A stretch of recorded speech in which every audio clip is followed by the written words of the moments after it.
It was early morning when the mansion came alive with quiet movement. The tall glass windows reflected the golden light of the sun rising over the hills. Inside, the marble floors were polished to a shine and everything seemed too perfect, too clean, too still. But behind that beauty lived a kind of loneliness that money could never fix. In one of the upstairs rooms, a little boy sat by the window. He was 8 years old, with soft brown hair and eyes that always seemed lost in their own world. His name was Leo. He rarely spoke, and when he did, his words came in whispers. Most of the time, he sat quietly with his toy cars, lining them up in perfect rows. Every color had to be in order. Every car had to face the same way. If one was out of place, he'd start all over again, breathing heavily, his small hands trembling. Downstairs, the new maid stood nervously by the kitchen counter. Her name was Ruth. She had only been working there for a week. Life hadn't been easy for her. She was a single mother who had left her small hometown to find better work.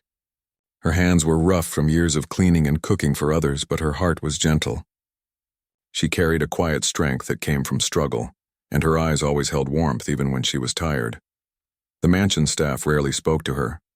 They kept their distance polite but cold. Maybe it was because she was new, or maybe because she didn't look like them. She didn't mind much. She was used to that kind of silence. All she wanted was to keep her job, send money home, and make a small difference for her daughter. That morning, the house manager gave her a new task. "You'll be cleaning the east wing today," she said sharply, barely looking at her. "Be careful around the boy's room. He doesn't like anyone touching his things." Ruth nodded. She carried her cleaning supplies quietly down the long hallway. She could already hear faint sounds coming from one of the rooms, soft humming, the kind a child makes when he's deep in his own world. She paused outside the door, unsure if she should knock. Then, gently, she pushed it open. Inside, Leo sat on the floor surrounded by his cars. The sunlight streamed through the large window, lighting up his small frame. He didn't look up. His hands moved fast, sliding cars one by one, lining them up in order. Ruth didn't say a word. She watched for a moment, realizing how focused he was, how serious his face looked. When she finally stepped inside, the floor creaked softly. Leo's head snapped up. His eyes darted toward her, wide and alert. He made a small sound, not quite a word, more like a warning. "I'm sorry," she said gently. "I didn't mean to scare you. I'll just clean around you, okay?" He didn't respond. He just stared, his small chest rising and falling quickly.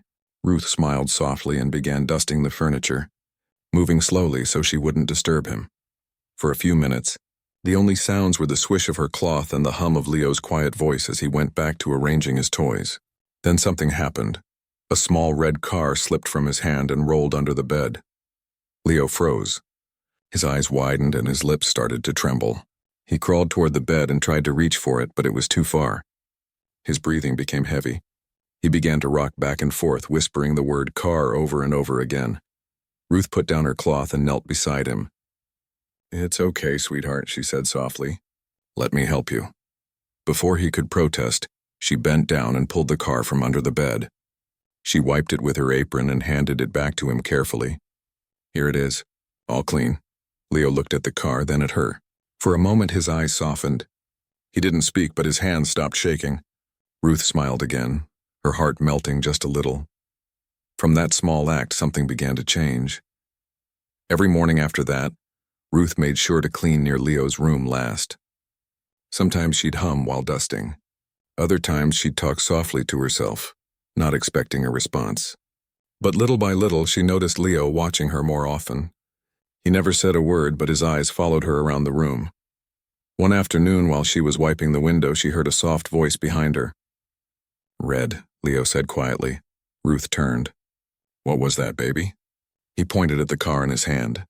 "Red car," he said again, a little louder. She smiled widely. "Yes, that's a red car. My favorite color, too." He blinked, studying her face as if he wasn't sure whether to trust her. Then, almost shyly, he placed the car beside her shoe. Ruth didn't move for a moment. She just looked at the tiny car on the floor, realizing what that meant. He was sharing. That was his way of saying he trusted her. From then on, their bond grew quietly without words. She'd sometimes sit near him while folding sheets, humming old songs from her childhood. Leo seemed calmer when she was around. He still didn't like being touched, but one day when she accidentally brushed his arm, he didn't pull away. Meanwhile, his father, Mr. Harris, had no idea any of this was happening. He was a man buried in work, meetings, phone calls, business trips. People saw his wealth and power, but few saw the emptiness that lived inside him. Since his wife passed away, he had thrown himself into work. He didn't know how to reach his son. Every time he tried, Leo would turn away, silent and anxious. One evening, Harris came home early. He was exhausted, his mind filled with numbers and contracts. As he walked down the hallway, he heard something he hadn't heard in years, his son laughing. He froze. The sound came from Leo's room. Quiet, light laughter, but it was real. He followed it slowly, stopping at the open doorway. Inside, he saw Ruth sitting cross-legged on the floor, making little engine sounds with a toy car, while Leo giggled and copied her. They were building a track out of cardboard boxes, creating tunnels and bridges. Ruth's face was glowing with warmth, her laughter soft and genuine. Harris didn't move. He just watched, speechless. For the first time, he saw his son not as a patient or a problem, but as a child. A child who could laugh, who could connect, who just needed someone to meet him with patience and love. Ruth noticed him standing there. She froze, embarrassed. "I'm sorry, sir," she said quickly, standing up. "We were just—" But Harris raised a hand gently. "No," he said softly. "Don't stop." Leo looked up, his small face calm. "Dad," he whispered. It was the first time he had spoken that word in months. Harris's eyes filled with tears. He crouched down beside him, unsure what to do. Ruth stayed quiet, watching. Leo held out one of his cars and placed it in his father's hand. In that moment, something shifted. Harris felt his throat tighten, his heart suddenly heavy with guilt and gratitude. All the money in the world hadn't given him what this simple act had, a connection with his son. After that day, things began to change in the house. Ruth was no longer just a maid. She became part of their small world, the bridge between silence and understanding. Harris found himself looking forward to the evenings when he'd return home and hear his son's laughter echoing through the halls. He often caught himself watching Ruth from afar, how she moved with patience, how her voice softened when she spoke to Leo, how her smile seemed to fill the empty spaces of the mansion. She never tried to impress anyone. She just cared deeply and quietly. For the first time in a long time, Harris felt something stir inside him. Not just gratitude, but something warmer, gentler. Something he hadn't felt since before his wife passed. He didn't know what it meant yet, but he knew one thing: his life was no longer the same. All because of the moment he saw a simple woman on the floor, holding a toy car, teaching his son to laugh again. And though he didn't say it out loud, his heart whispered something he couldn't deny. He was touched. The days passed quietly, but something inside the mansion had changed. The walls, once cold and distant, now carried the sound of laughter and small conversations. It wasn't loud or constant, but it was enough to make the house feel alive again. Ruth continued her work as usual, cleaning, cooking, making sure everything was in order. But her heart was more at ease now. Every morning she looked forward to seeing Leo, to hear his little voice say a few new words or to see his smile when she entered his room. It was never much, but it meant everything. She had learned how to speak his language, not with words, but with patience and presence. She noticed things others didn't. How he tilted his head when he was curious, how he flapped his fingers when he was excited, how he loved soft sounds but hated loud ones. She started adjusting her routines for him. When vacuuming, she'd do it while he was in another room. When she cooked, she made sure the smells weren't too strong. Leo responded to that care in his own small ways. He began sitting closer to her when she cleaned. He'd sometimes hand her his toys as if inviting her into his world. And one afternoon he even reached for her hand just for a second, but long enough to make Ruth's eyes fill with tears. For years, she had taken care of other people's homes and children, but no one had ever looked at her the way this boy did, with pure trust. It was simple, but it was real. Mr. Harris had started noticing it too. Every evening when he came home, he saw the quiet connection between the two. Leo, once restless and distant, now seemed calmer. He smiled more often, made small eye contact, and even let Ruth guide him through his daily routines. It amazed him. One night, Harris walked into the kitchen where Ruth was cleaning up after dinner. She froze for a moment, unsure if she'd done something wrong. He wasn't a man who came to the kitchen often. He was used to people serving him, not the other way around. "Ruth," he said, his voice calm but curious, "can I ask you something?" She wiped her hands quickly on a towel and nodded. "Of course, sir." He hesitated for a moment. "How do you do it? How do you get through to him?" Ruth looked down, thinking for a moment before she answered. "I don't know if I do anything special," she said softly. "I just try to understand him. He doesn't need me to talk a lot. He just needs me to be patient. To be here." Harris watched her closely. There was something in her tone, gentleness mixed with strength. He realized it wasn't just about patience. It was about love. Real, simple love. Something he had forgotten how to show. "Thank you," he said after a moment. "For helping him." Ruth gave a small smile. "He's helping me too, sir," she replied. "More than he knows." After that conversation, Harris found himself thinking about her more often. He admired how she carried herself, with quiet confidence, never seeking praise or attention. She didn't belong to his world of business meetings and luxury cars, but somehow, she made his world feel more human. A few days later, a small storm rolled in. The sky turned gray and rain began to fall heavily against the windows. The power flickered, and the sound of thunder echoed through the halls. Leo sat curled up in the corner of his room, his hands over his ears. He was shaking. Ruth rushed in as soon as she heard him cry out. She knelt beside him, speaking softly. "It's okay, baby. It's just thunder. You're safe." He didn't respond, his breathing fast and uneven. She noticed how his whole body tensed with every rumble in the sky. Without thinking, she wrapped her arms around him, gently pulling him close. For a moment, he tried to pull away, but then something shifted. He leaned into her, pressing his face into her shoulder. Ruth stayed still, holding him, whispering calm words. "You're okay, sweetheart. I'm right here. You're not alone." Minutes passed before his breathing slowed. His small fingers clutched the fabric of her shirt, and she felt his body relax against hers. That was the moment Harris walked in. He had come to check if everything was all right after hearing the noise. But when he reached the doorway, he stopped. There in the soft light of the lamp, he saw the most tender sight he'd ever witnessed. His son, who never let anyone touch him, sleeping peacefully in Ruth's arms. The storm raged outside, but inside that room, there was quiet warmth. Harris felt something break inside him. For years, he had blamed himself for not being able to comfort his son, for not knowing how. But now, watching them, he realized love didn't need perfection. It needed presence. And that's what Ruth gave freely. He didn't want to disturb them, so he stepped back quietly. But as he walked away, a tear slipped down his cheek. The next morning, the storm had passed. Ruth came downstairs early to start breakfast. When she entered the kitchen, she was surprised to see Harris already there, sitting at the table with a cup of coffee. "Good morning, sir," she said softly. He looked up, smiling faintly. "Good morning, Ruth." There was silence for a moment. Then he said, "You were with Leo last night, weren't you?" She hesitated, unsure if she'd overstepped. "Yes, sir." "He was scared. I just stayed with him till he fell asleep." "I'm sorry if—" "No," Harris interrupted gently. "Don't be sorry. You did more for him in one night than I've done in years." Ruth's eyes softened. "He just needed to feel safe," she said quietly. Harris nodded, his gaze distant. "I wish I knew how to do that." "You do," she said kindly. "You love him. That's enough. Sometimes love doesn't show in words, it shows in trying."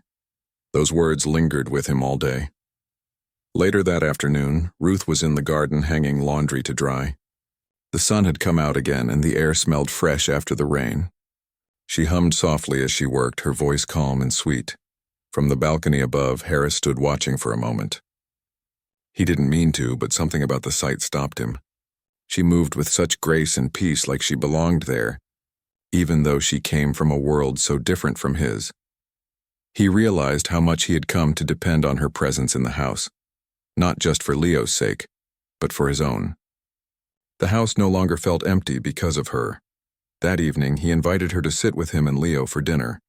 It wasn't something he normally did. The staff always ate separately. Ruth tried to refuse politely, but he insisted. "Please," he said. "You're part of this family now." She looked surprised, but she smiled. When they sat together, it felt strange at first. Harris wasn't used to casual conversation, but Ruth's easy nature made it feel natural. She talked to Leo gently, encouraging him to eat his vegetables, and he listened to her without fuss. Harris watched the two of them and couldn't help but smile. After dinner, Leo yawned and leaned his head against Ruth's arm. It was a small gesture, but it said everything. That night, when Harris went to his office, he found himself staring at a picture of his late wife. For the first time in years, he didn't feel the crushing weight of loss. Instead, he felt gratitude. For Ruth, for Leo's progress, for the small moments that reminded him what love looked like in its simplest form. Before going to bed, he walked to Leo's room. The boy was asleep, clutching his red toy car. Ruth had left the nightlight on, and the room glowed softly. Harris stood by the door, his heart full. "Thank you," he whispered, though no one heard him. As he turned to leave, he saw Ruth's shadow in the hallway. She smiled quietly, nodding before heading to her small room at the end of the corridor. That night, Harris couldn't sleep. His mind replayed everything: the laughter, the storm, the gentle moments. He knew something deep had changed inside him. For years, he had believed that strength came from control, power, and money. But now he realized that true strength came from kindness, from being able to care, even when life felt broken, and the one who taught him that wasn't another businessman or advisor. It was the quiet woman who swept his floors and healed his son's heart without asking for anything in return. He closed his eyes and smiled softly. The world outside still saw him as a billionaire, but for the first time in his life, he felt something money could never buy: peace. The next few weeks felt different for everyone in the mansion. What once felt like a quiet, lonely house now carried warmth that could be felt in the smallest moments. The smell of breakfast in the morning, the sound of footsteps on the marble floor, and most of all, the soft laughter that often came from Leo's room. Ruth had become a part of their lives in a way no one had expected. She didn't just care for Leo. She brought a kind of peace that had been missing for a long time. Even the other staff noticed it. The atmosphere had changed, though most of them didn't understand how one person could make such a difference. One bright morning, Leo was sitting at the dining table, drawing quietly. His crayons were neatly arranged by color, just the way he liked them. Ruth stood nearby, folding napkins and keeping an eye on him. Every few minutes he'd look up at her just to make sure she was still there. When Mr. Harris came downstairs, he stopped by the doorway, watching the two of them. The sunlight poured through the tall windows, touching everything with a soft glow. For the first time in years, he didn't feel like a stranger in his own home. "Good morning," he said, his voice calm. Leo looked up. "Good morning, Dad," he said softly. The words were clear, gentle, but full of meaning. Harris froze for a moment. He had waited so long to hear that greeting without struggle or hesitation. His eyes grew warm, and he smiled almost shyly. "Good morning, son," he replied. Ruth turned away slightly, pretending to arrange the table, but inside she felt proud. Every small step Leo took felt like a victory, one that filled her with quiet joy. After breakfast, Harris called her into his office. It was a large room lined with books and filled with soft light from the window. Ruth entered nervously, unsure if she had done something wrong. "Please sit," Harris said, motioning to the chair across from him. She sat down carefully, her hands folded in her lap. "I wanted to talk about something," he began. "You've been here for a few months now, and I can see the difference you've made in Leo's life." "I don't know how to thank you," Ruth smiled politely. "You don't have to thank me, sir. I'm just doing my job." "No," he said softly. "You're doing much more than that." He leaned back in his chair, his gaze thoughtful. "I've spent years trying to fix things with money. Therapists, specialists, programs. But nothing ever reached him the way you have." Ruth lowered her eyes. "Sometimes all a child needs is to feel seen, to know someone understands even when words don't come." Her voice was steady but filled with emotion. Harris nodded slowly, realizing how much truth was hidden in her simple words. "I want to do something for you," he said suddenly, "something to make your life a little easier." She shook her head quickly. "You don't have to, sir, really." He smiled faintly. "You always say that." There was a quiet moment between them, not uncomfortable but full of something unspoken. For the first time, Harris looked at her not as an employee but as a person, someone strong, kind, and full of grace. Later that day, Ruth was helping Leo with a puzzle in the living room. He was more focused than usual, and every time he placed a piece correctly, he looked up at her for approval. "Good job," she said warmly. "You're getting faster." Leo smiled proudly and clapped his hands once before going back to his puzzle. Harris walked by and stopped to watch them. "That's impressive," he said softly. "You're doing great, Leo." Leo didn't look up, but his smile widened. Ruth glanced at Harris and smiled too. He noticed how her presence filled the space, gentle but full of energy. He hadn't realized how much he had come to depend on the sound of her voice, her laugh, her calm presence. As the days went by, Harris found small excuses to talk to her more. Sometimes he'd ask her opinion on things unrelated to work, like what colors to use in Leo's new playroom or what food she thought Leo might enjoy. She answered humbly, always careful to keep her tone respectful, but there was a growing ease between them. One afternoon, Harris's sister, who often visited the mansion, came by unannounced. She was elegant and confident, always carrying herself with a touch of pride. When she saw Ruth in the hallway helping Leo with his shoes, her expression shifted slightly. "Who's this?" she asked, turning to her brother. "This is Ruth," Harris replied. "She's been taking care of Leo." His sister gave a polite smile, though her eyes seemed to study Ruth closely. "I see. Well, she certainly seems close to him." "She is," Harris said simply. "Leo's made more progress in the last few months than in years." His sister nodded slowly but didn't say more. Later, when she got a chance to speak to him alone, she lowered her voice. "You're letting the help get too close," she said carefully. "People will talk," Harris frowned. "Let them talk. She's done more for my son than anyone else ever has." His sister sighed, shaking her head. "I'm just saying you should be careful. You have a reputation to protect." That night, her words stayed with him. He sat alone in his office thinking about what she said. Maybe it was true that people would talk, but he couldn't bring himself to care. He thought about Ruth's tired hands, her soft smile, the way she treated Leo with endless patience. She wasn't just helping his son, she was teaching him too. Teaching him how to see what really mattered. A few days later, Ruth received a phone call from her hometown. It was her daughter's school. There had been a small accident. Nothing too serious, but her daughter needed her. Ruth's heart raced with worry. When Harris found her sitting quietly in the kitchen that evening, she looked lost in thought. "Is everything all right?"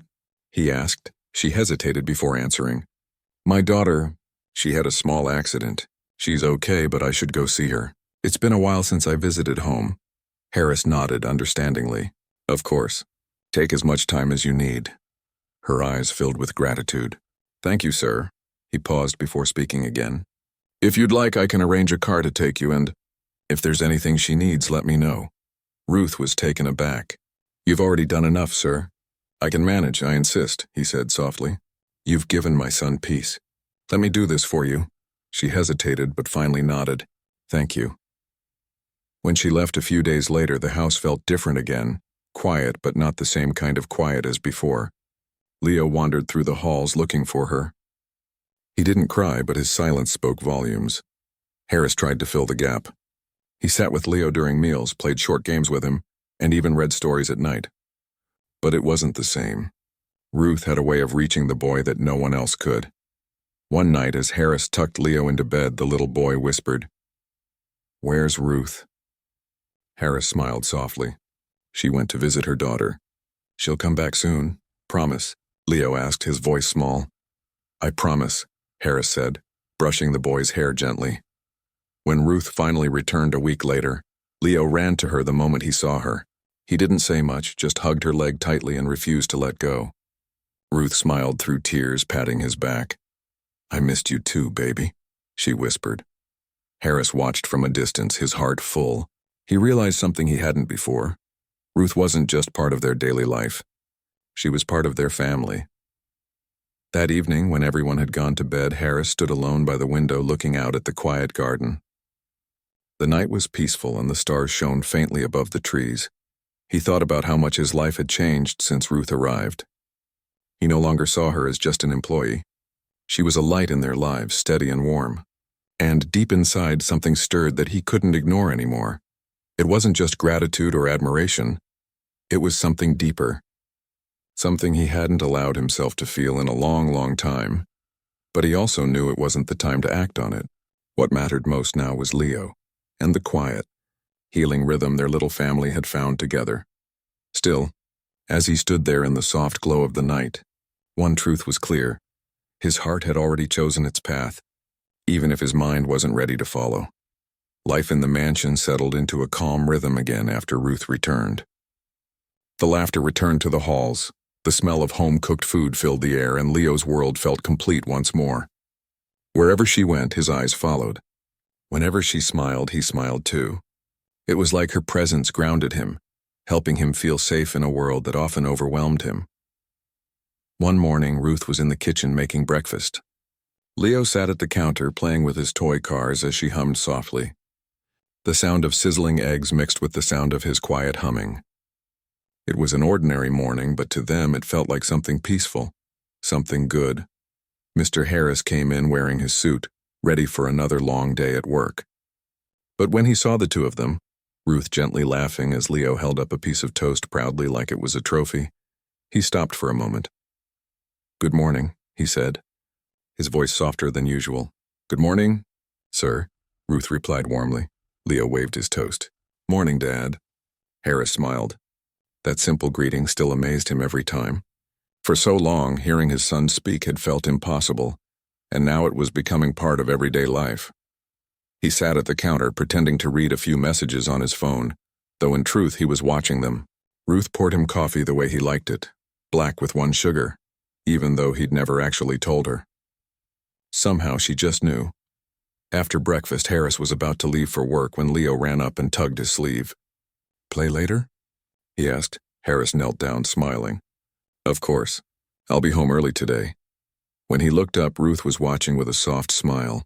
He caught her gaze for a moment longer than usual, and she quickly looked away. All day at work, Harris found himself distracted. Meetings passed like a blur, numbers meant little, and his thoughts kept drifting back home. He kept remembering Ruth's laugh, Leo's happy face, the smell of breakfast, things that had nothing to do with his business but everything to do with the life he suddenly realized he wanted. When he came home that evening, he found Ruth and Leo sitting in the living room. They had built a fort out of blankets and cushions. Leo was inside it pretending to be a king, and Ruth was his loyal helper. "Who goes there?" Ruth called in a playful voice when she saw Harris at the door. Harris smiled. "It's just me," he said, pretending to bow. "May I enter the king's castle?" Leo giggled and lifted the blanket. "Only if you bring snacks," he said. Ruth laughed. "You heard His Majesty." Harris went to the kitchen, brought back a tray with cookies and milk, and joined them on the floor. For the first time in a long time, he didn't feel like a man with responsibilities. He just felt like a father, and a man surrounded by people who made his heart feel light. The three of them stayed there for hours, laughing, talking, and playing until Leo fell asleep in the blanket fort. Ruth covered him with a soft throw and whispered, "Sleep tight, baby." Harris watched her quietly. The way she spoke, the way she cared, it all came so naturally to her. There was something about her that felt pure, something that money could never buy or measure. When she stood up to leave, he stopped her. "Ruth," he said softly, "thank you for tonight." She smiled. "It's nothing, sir." He had fun. "It's not nothing," he said. "You've brought life back into this house. You've given me my son again." Ruth's eyes grew gentle. "All I did was care," she said. "Sometimes that's all anyone needs." He nodded slowly. "You're right. And I forgot that for a long time." There was a moment of silence between them, a quiet understanding that didn't need words. As the weeks passed, Harris began spending more time at home. He still worked, but he made sure to be there for dinner, to read with Leo, to listen when he spoke. Ruth noticed the change, not just in him, but in Leo too. The boy had started opening up more, using new words and smiling easily. One afternoon, Harris asked Ruth to join him and Leo on a small trip to the park. "He's comfortable with you," he said. "It'll make him happy." Ruth hesitated for a moment. "Are you sure, sir?" "Please," he said. "You're part of this," so they went. The park wasn't crowded and the sun was shining warmly. Leo ran around freely, laughing, his arms open as if he was finally unafraid of the world. Ruth sat on a bench watching him, her smile peaceful. Harris sat beside her. "You know," he said, "I used to bring him here with his mother. Back then, I didn't understand him. I thought I could fix him by giving him more things. But all he needed was someone who'd just sit and understand. Ruth looked at him quietly. You're doing that now. You've changed. He gave a small laugh. Maybe I'm learning from the right person this time. She smiled, shy but touched. You give yourself too little credit. They sat in silence for a while, watching Leo chase butterflies across the grass. Then Harris spoke again, his tone softer. Ruth, can I ask you something? Of course. What made you so patient? You always seem calm no matter what. She thought for a moment before answering. Life teaches patience, she said quietly. When you've struggled enough, you learn to slow down. My daughter taught me that too. She was born early, and the doctors said she might not grow strong. I used to sit with her every night, just holding her tiny hand, waiting. I learned that sometimes love isn't loud. It's quiet. It's just being there. Harris listened, deeply moved. Her words settled in his heart like something sacred. He realized then how much depth she carried, how much strength hid behind her gentle voice. That evening, as they drove back home, Leo fell asleep in the back seat. Ruth turned slightly, covering him with a small blanket. Harris watched her from the corner of his eye. The soft glow from the streetlights made her face look peaceful. Something inside him stirred again, something he couldn't ignore anymore. When they reached the mansion, she carefully carried Leo inside, making sure not to wake him. Harris followed quietly, helping her open the doors. After they tucked Leo into bed, they both stood there for a while, watching him sleep. He's changed so much, Ruth whispered. Harris nodded. You've changed us both. Ruth looked down, her heart full but unsure how to respond. She could sense the weight of his words, the emotion behind them. But she also knew the world they came from was different, and feelings like that could be complicated. Good night, sir, she said softly. Stepping back. Good night, Ruth, he replied, his voice warm but quiet. After she left, Harris sat alone in his office. The house was still, but his thoughts weren't. He kept replaying the day, the park, her laughter, her story. He realized he hadn't just admired her. He cared about her deeply. But how could he tell her? Would it even be fair? She worked for him. She had her own life, her own responsibilities. He didn't want to make her uncomfortable. And yet the thought of losing her, of her leaving someday, made his chest tighten. The next morning, he woke early and went to the garden. The air was cool, the sky painted with soft shades of pink. He thought about his late wife, about everything they had shared and lost. He wondered what she would think if she saw him now. If she would understand that this new warmth in his heart didn't come from forgetting, but from healing. When he came back inside, he found Ruth in the hallway carrying fresh sheets. She smiled as he approached. You're up early today, sir. Couldn't sleep, he said, smiling faintly. Too many thoughts, she laughed softly. Good thoughts, I hope. The best kind, he said quietly. For a moment, they stood there in the soft morning light, neither speaking, both feeling the unspoken bond between them. Later that day, Harris made a quiet decision. He would take a step, not a bold one, but a sincere one. Something that would show her how much he appreciated her, not as a maid, but as a person who had changed his life.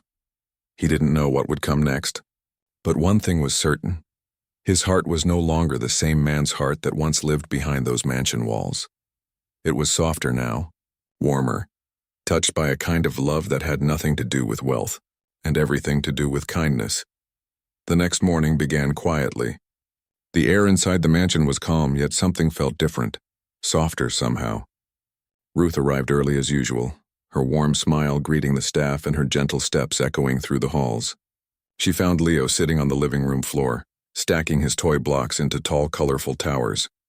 Morning, sunshine, she said kindly, kneeling beside him. He looked up with a sleepy smile. Morning, Ruth. She brushed a strand of hair from his forehead. You slept well? He nodded. Dad tucked me in. He said goodnight twice. Ruth smiled at that. That means he loves you twice as much today. Leo giggled and she joined him. Their laughter filled the big empty house with something no expensive furniture or chandelier could ever add. Life. A few minutes later, Mr. Harris walked in, holding a small bouquet of fresh flowers. Ruth turned, a bit surprised. He wasn't the type to carry flowers. Good morning, he greeted. These are for you. Her eyes widened slightly. For me? Yes, just a small thank you, he said gently, for everything you've done for my son. And for me. Ruth hesitated for a second, not knowing what to say. You didn't have to, sir. I wanted to, he replied simply. Please. She took them carefully, the faint scent of lilies reaching her nose. They're beautiful, she said softly. Thank you. For a moment their eyes met, his filled with quiet gratitude, hers with humble kindness. It was a simple exchange, yet it carried 1,000 unspoken emotions. The day went on peacefully. Leo drew pictures while Ruth did her chores. Harris stayed home instead of going to work. He said he wanted to spend time with his son, but deep down, he also wanted to be near Ruth. Around noon, Leo came running to Ruth, waving a drawing. Look, I made us. She took the paper and smiled. It was a stick figure drawing of 3 people, a tall man, a woman with curly hair, and a small boy in between them, all holding hands. Above them he had written, my family. Ruth's throat tightened. That's beautiful, Leo. Harris saw it too. His chest grew warm as he looked at it. There was something pure in the way children saw the world. No labels, no walls, just feelings. Later in the afternoon, Ruth went to the backyard to hang laundry. The garden was quiet except for the rustle of leaves. As she pinned the last shirt, Harris appeared with 2 cups of lemonade. I thought you could use a break, he said. She smiled. You read my mind. He handed her the cup and they both sat on the wooden bench under the shade of an old oak tree. For a while, neither spoke. The sound of birds filled the air. Finally, Harris said, You know, before you came, this house was just walls and furniture. I thought success meant comfort, not connection. But then I saw the way you cared for Leo, and it reminded me what real love looks like. Ruth listened quietly, holding the cup in her hands. Love isn't about saying it, she said softly. It's about showing it even when no one notices. He nodded slowly. You've shown it in every way. She looked down, her heart uneasy. Sir, I'm just doing my job. You're doing much more than that, he said gently. You've changed my son's world. You've changed mine too. Her eyes met his again. This time she didn't look away. There was sincerity in his gaze, something deep and real. That evening, Harris invited Ruth and Leo to have dinner together at the table, not as staff and employer, but as friends. Ruth tried to refuse at first, but Leo insisted, tugging her hand. Please, Ruth, sit with us. So she did. The table was beautifully set. There were candles, soft music, and food that wasn't too fancy. Just roast chicken, vegetables, and mashed potatoes. The atmosphere felt warm, almost like a family dinner. As they ate, Leo talked excitedly about his day, about his drawing, about how he wanted to visit the park again. Harris and Ruth listened, laughing now and then. Every moment felt natural, easy, as if they'd been doing this forever. After dinner, they moved to the living room. Leo curled up on the couch, his head resting on Ruth's lap as she hummed a lullaby. Harris sat nearby, watching quietly. Her voice was soft, her touch gentle, and within minutes Leo drifted off to sleep. Harris spoke quietly. He sleeps best when you're around. Ruth smiled, brushing Leo's hair back. He feels safe. That's all children really need. Harris leaned forward, his tone more personal now. And what about you, Ruth? What do you need? She hesitated, surprised by the question. Me? Yes, he said softly. You give so much to others. What do you want for yourself? She looked thoughtful. I don't need much. I just want my daughter to have a better life than I did. I want her to grow up knowing kindness still exists in this world. He nodded slowly, touched by her answer. She's lucky to have a mother like you. Ruth smiled faintly. And Leo is lucky to have you. You've become the father he needed. Their words hung in the air, quiet but meaningful. A few days later, Ruth's daughter came to visit the mansion for the first time. She was a shy little girl, with curious eyes just like her mother's. Leo was instantly excited to have someone new to play with. Within minutes, the 2 children were running around the living room laughing. Harris stood at the doorway watching them, then looked at Ruth. They look happy together, she smiled. They are. Kids don't see differences. They just see kindness, Harris nodded. Adults could learn from that. He paused, then added softly, Ruth, I want to help you, not out of pity, but because I believe in you. You've given us so much. Maybe I can give something back. Ruth looked confused. Help me how? I want to start a small learning center here in the city. For kids like Leo who need special attention. I want you to help me run it. Her eyes widened. Me? Yes, you have the heart for it, he said sincerely. You understand them in a way most people don't, and I'll fund everything. Classes, therapy, staff, all of it. Ruth covered her mouth, overwhelmed. I don't know what to say. Say yes, he smiled. Together we can help more kids feel seen and loved. Tears filled her eyes. Thank you, sir. Truly. He shook his head gently. No, Ruth, thank you. From that day forward, things began to change. They worked side by side to build the learning center. Ruth helped design the spaces, choosing colors and toys that would make children feel calm. Harris used his connections to hire the best therapists and teachers. It wasn't about business anymore, and it was about heart.